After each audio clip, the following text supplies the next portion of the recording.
I'm Malcolm Drinkwater. My wife and I own History Hill at Hill End.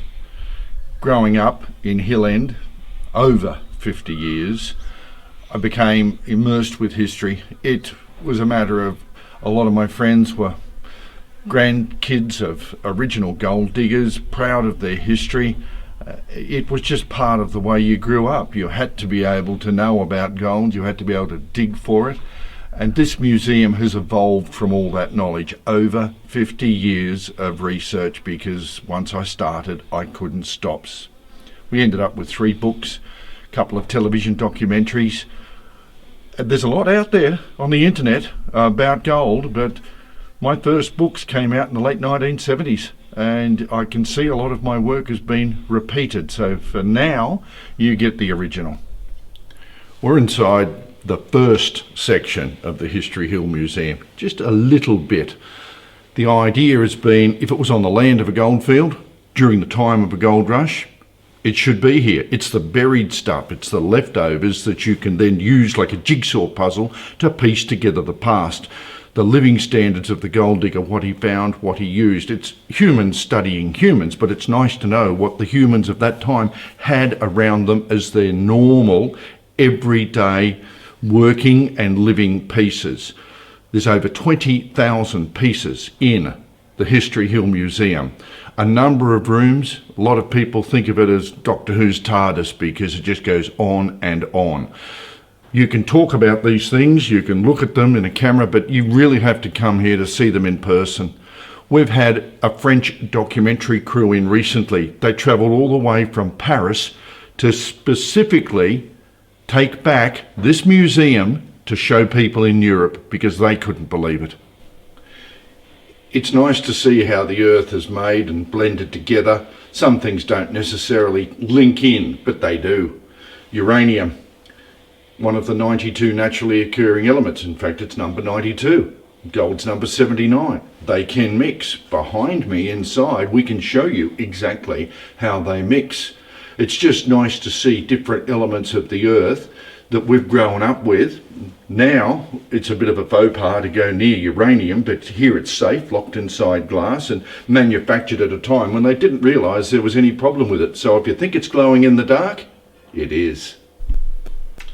Seeing is believing. That's what History Hill is about. You can see the Chinese artefacts, you can see the tools, you can see the tobacco industry, which was big. There was no such thing.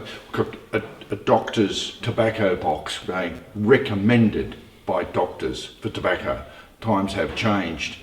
We've got in all 40-foot corridors, 5 of them. They just join buildings together. So if you think there isn't much here to see, you really need to come and see these little bits stacked together in different sections. Over 500 Chinese pieces just in this little bit behind me, showing you how the Chinese lived and what they did. Another aspect of gold: firearms and gold scales. We've got over 100 sets of gold scales. We've got over 40 firearms from the day, showing you what all sorts of people had. When I say all sorts, it was quite often a thing where a storekeeper would go and buy a Colt Naval 36 revolver, wrap it up in a piece of cloth, put it under the counter. He may never ever use it, but it was the thing to do at the time, so they were part of everyone's life at that time. In this section we get a bit more hands-on with the material that applies to the photographs, that applies to the graphics. It shows you where all the really big gold came from that made Hill End, and then a full photographic record of exactly what the area looked like, including the things that were in that area at that time. We spoke about the machinery side. This is the bulk of it. Stamper batteries, invented 500 years ago. Unlike a car, massive different makes of models, shapes, sizes. This is just a little one-head stamper battery, correctly called a specimen battery. Batteries were pretty simple.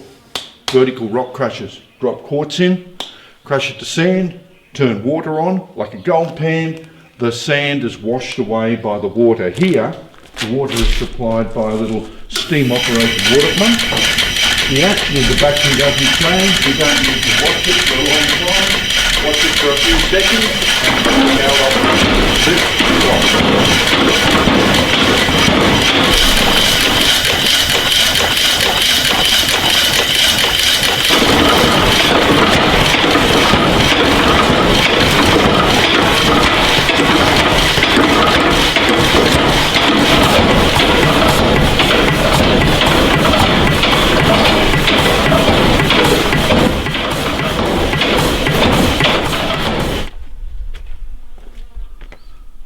Looking at old mines can be fun, but there's also traps for the people that don't know.